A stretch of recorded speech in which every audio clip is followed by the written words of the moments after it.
بسم اللہ الرحمن الرحیم۔ شروع اللہ کے نام سے جو بڑا مہربان نہایت رحم والا ہے۔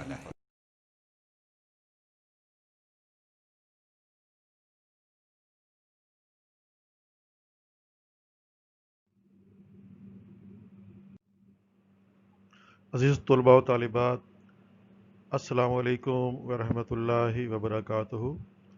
ہم Pakistan international school Doha Qatar کی جانب سے فاصلاتی نظام تعلیم میں آپ کو خوش آمدید کہتے ہیں۔ آج ہمارا مضمون اردو قواعد کا اگلا موضوع ہے مذکر مؤنث، جو آپ پچھلی جماعت میں بھی کر چکے ہوں گے۔ ہم اس کے بارے میں مزید جانیں گے۔ عزیز طلباء، اللہ تعالیٰ نے قرآن مجید میں فرمایا ہے، سبحان الذی خلق الازواج کلھا مما تنبت الارض ومن انفسہم ومما لا یعلمون، یعنی پاک ہے وہ ذات جس نے جملہ اقسام یعنی ہر قسم کی چیزوں کے جوڑے پیدا کیے، خواہ وہ زمین کی نباتات میں سے ہوں، نباتات سے مراد ہے پودے، یا خود ان کی اپنی جنس یعنی انسانوں میں سے، یا ان اشیاء میں سے جن کو یہ جانتے تک نہیں، یعنی اللہ تعالیٰ نے ہر چیز کے جوڑے پیدا کیے ہیں جن کو ہم جانتے ہیں، چاہے وہ پودے ہوں، چاہے وہ انسان ہوں، یا وہ چیزیں جن کے بارے میں ہم کچھ نہیں جانتے، اللہ تعالیٰ نے سب کے جوڑے پیدا کیے ہیں۔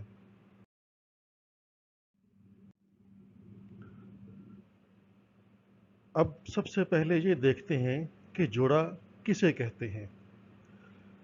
جوڑے سے مراد ہے ایک ہی قسم کی دو چیزیں۔ مثال کے طور پر جوتوں کا جوڑا، ٹھیک ہے، یا ہم دو جوتے پہنتے ہیں، یہ جوڑا ہے۔ اسی طرح جرابوں کا جوڑا، ہم ایک ہی وقت میں دو جرابیں پہنتے ہیں، تو یہ جرابوں کا جوڑا ہے۔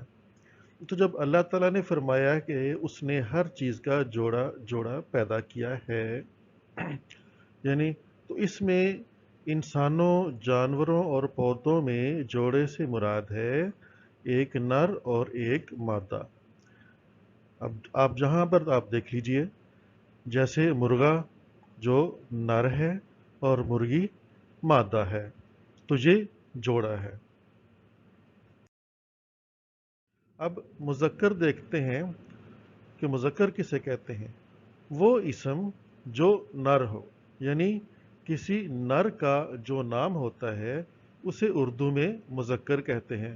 مثلا استاد یہ آدمی ہے، مذکر ہے، بادشاہ مذکر ہے، لڑکا مذکر ہے، شیر مذکر ہے، مور مذکر ہے، تو یہ سب نر ہیں، تو ان کو ہم مذکر کہتے ہیں، ان کے ناموں کو۔ مؤنث کسے کہتے ہیں؟ وہ اسم یعنی وہ نام جو مادہ ہو، یعنی جو مادہ کا نام ہو، اسے اردو میں مؤنث کہتے ہیں۔ مثلا استانی، پچھلے صفحے پر آپ نے پڑھا تھا استاد جو مذکر تھا، تو استانی مؤنث ہے۔ بادشاہ آپ نے پڑھا تھا وہ مذکر ہے، تو یہ ملکہ مؤنث ہے۔ اسی طرح لڑکی مؤنث ہے، شیرنی مؤنث ہے، مورنی یہ مؤنث ہے۔ تو اس سے آپ کو واضح ہو گیا ہوگا کہ مذکر کسے کہتے ہیں اور مؤنث کسے کہتے ہیں۔ اب ہم جو آپ کے نصاب مذکر اور مؤنث ہیں 5ویں جماعت کی اردو قواعد میں، اب ہم اس کو دیکھیں گے، آپ نے ان کو یاد کرنا ہے۔ یہ آپ کے نردبان صفحہ نمبر 29 پر موجود ہے۔ اس کو ہم نے دو حصوں میں تقسیم کیا ہے۔ ایک وہ جو انسان کی مختلف حیثیتیں ہیں، یعنی ان کے رشتے یا ان کے پیشوں اور یا مقام کے اعتبار سے، تو پہلے ان کو دیکھتے ہیں۔ ابو مؤنث ہے امی، بھائی مذکر ہے، بہن مؤنث ہے۔ اسی طرح دادا دادی، نانا نانی، چچا چچی، تایا تائی، ماموں ممانی، خالو خالہ، پھوپھا پھوپھی، لڑکا لڑکی، نوکر نوکرانی، راجا رانی، بادشاہ ملکہ، شہزادہ شہزادی۔ تو یہ آپ کے نصاب میں وہ مذکر اور مونث ہیں جو انسان سے متعلق ہیں۔ تو آپ کو ان میں سے پہلے سے کچھ یاد بھی ہوں گے، جو آپ نے پہلے یاد نہیں کیے آپ ان کو بھی یاد کر لیں، یہ بہت آسان ہے۔ تو اب ہم مزید مذکر اور مونث دیکھتے ہیں۔ یہ ہے وہ جو جانوروں سے متعلق ہیں، یہ بھی صفحہ نمبر 29 پر موجود ہیں۔ تو دیکھیے، یہ اس میں بعض الفاظ آپ کو تھوڑے سے مشکل لگیں گے، تو آپ کوشش کر کے ان کو میرے ساتھ ساتھ بولتے جائیں تاکہ آپ کو یاد ہو جائیں۔